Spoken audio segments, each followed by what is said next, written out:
Professor Frame, in your clinic you see a number of patients, and you know, I presume it's very important to give them the options.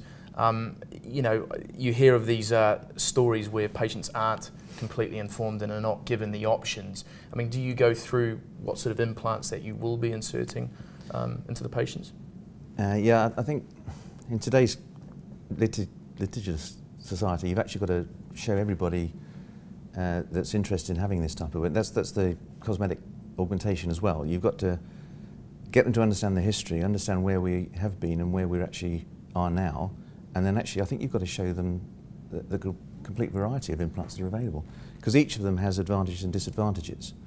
And also, if we talk about breast cancer and reconstruction, you know, it's very easy for me to sell somebody that moves a block of tissue from the tummy to the breast as saying, you will have a tummy tuck at the same time as you're having your breast augmentation.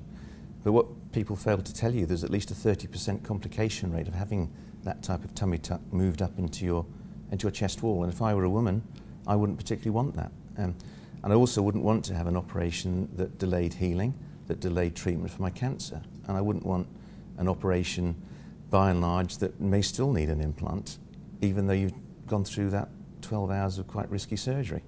So I cannot see any advantage in most cases of today's philosophy of how you manage or excise breast cancer.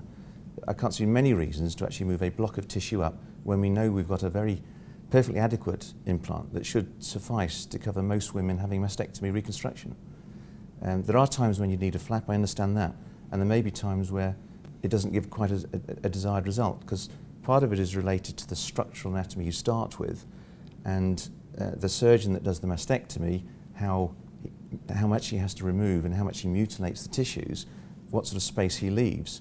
But by and large, today's breast surgeon is actually a little bit more savvy with blood supply to skin flaps, making sure there's a thickness there. Where is the breast within that skin flap? You know, you could preserve tissue, you don't handle tissues badly.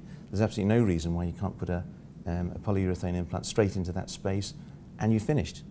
And the cost implications are huge, because an implant will cost you £350 or something like that, whatever the equivalent is. You know, a free flap procedure is £15,000, I mean £20,000.